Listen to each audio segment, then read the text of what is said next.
You're listening to the Confidence Within podcast.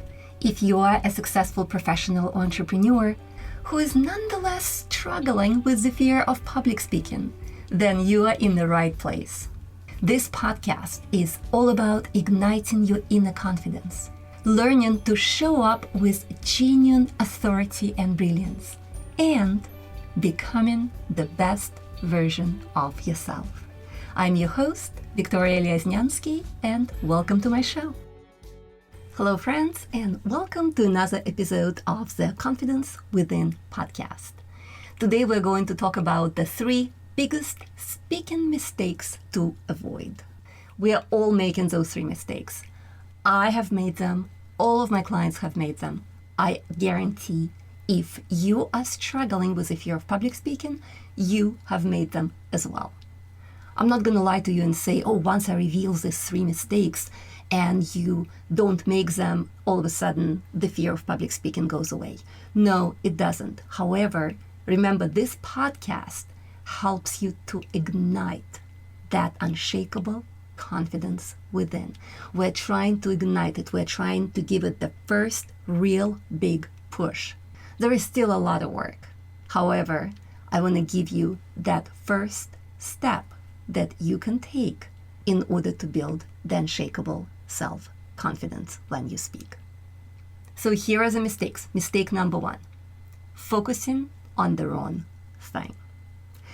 If you listened to my podcast number 003, and I will link to it in the show notes, you already know what you need to focus on.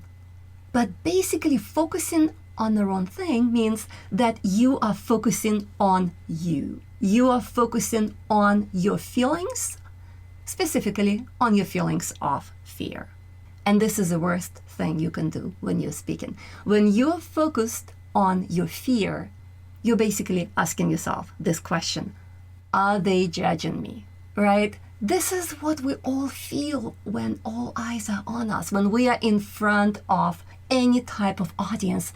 It could be a meeting with your peers, it could be presentation in front of bosses or clients, it could be a talk on stage, or it could be a podcast interview. The feeling is the same. You start speaking and you immediately think, are they judging me? Are they gonna figure out that I may not be the expert that they thought I was? Or are they gonna figure out that I don't know anything? Oh my gosh, they are gonna hate me, right? The imposter syndrome is kicking in big time. And what happens is that as you continue to speak and you're trying to focus on what you're saying and you're trying to continue giving the presentation that you were given, you keep on going back in your mind to that same question: are they judging me? And as you continue focusing on it, the fear continues manifesting itself through the physical representation, like your voice is shaking and your palms are sweaty and your brain is foggy, right? We're all familiar with those things. So the biggest mistake you can make is to continue focusing on your fear. Focusing on your fear will only produce more fear, will only make you feel more anxious. What do you need to do instead? You need to focus on your audience.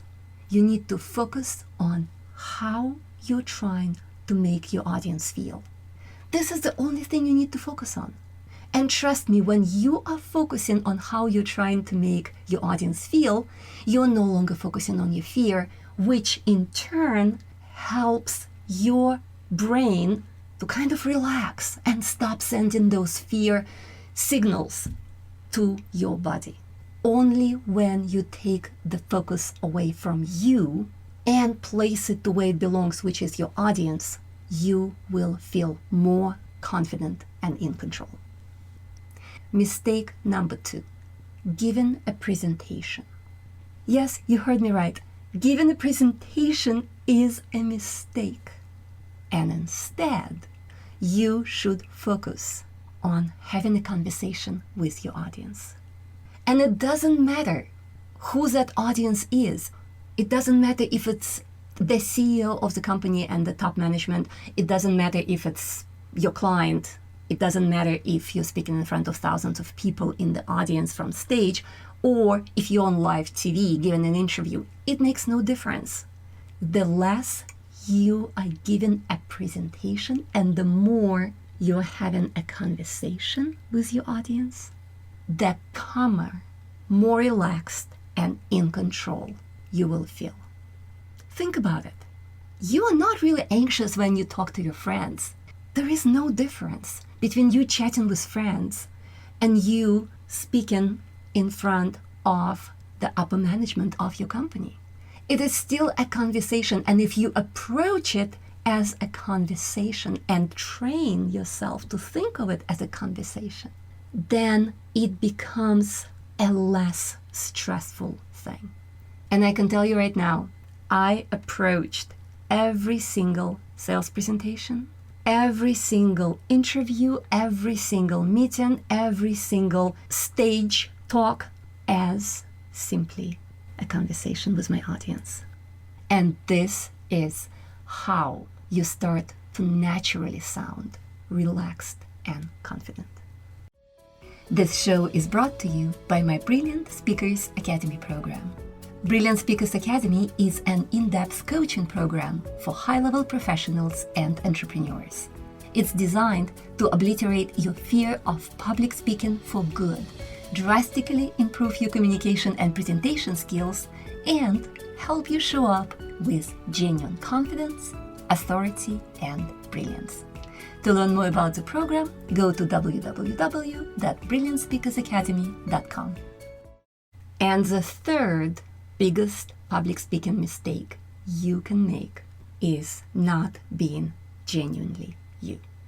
I know it's so tempting to mimic somebody you admire, especially when you're an entrepreneur, you're a coach, and you are giving live streams or you're being interviewed, and you really want to sound like somebody that you love and admire and respect, and you try to sound like them. In fact, you start using words that they use, and you start pretending to be somebody you're not. It also happens in meetings a lot, and I've watched it in the corporate world over and over again. When you know someone, a colleague of yours, you know exactly how they sound and behave. When they are speaking in front of upper management, all of a sudden, we're looking at a completely different person. And the truth is, you cannot sacrifice being yourself to be somebody else, because people want to see the real you. And if you are constantly trying to be somebody you're not, this will eventually catch up with you. And I get you. You might say, but the real me is not confident enough to speak. I understand that. But the goal is not to learn how to speak like somebody else. The goal is not to pretend to be confident. Your goal, and I keep on saying it over and over again, you've heard me say it many, many times, the goal is to learn how to pull the most confident, yet the most genuine version of you. Learn how to project the real you, but the best version of the real you. I call this best version of you your inner superhero. And my clients heard me say this so many times, and they laugh about it because I'm constantly mentioning your inner superhero. And what I mean by your inner superhero is not that you need to create the superhero persona. No, your inner superhero is already inside of you. We all have that inner superhero already. It's just a matter of being able to know who you really are and to be able to summon this inner superhero on demand whenever you speak. It's about building real, genuine confidence, not learning how to appear confident. Big difference. Let me go over the 3 mistakes one more time. The 3 biggest mistakes you can make in public speaking are: number 1, focusing on the wrong thing, focusing on your fear. Number 2, presenting. What do we need to do instead? Have a conversation. Number 3, not being genuinely you. I hope this was helpful. I hope you're going to go into the world tomorrow and start implementing this right away. And if you would like me to help you with conquering your fear of public speaking and learning how to become the best most confident version of you, then go ahead and apply to learn more about my Brilliant Speakers Academy coaching program. And you can find it at www.brilliantspeakersacademy.com. I cannot wait to hear from you, and I'll talk to you soon. Bye for now.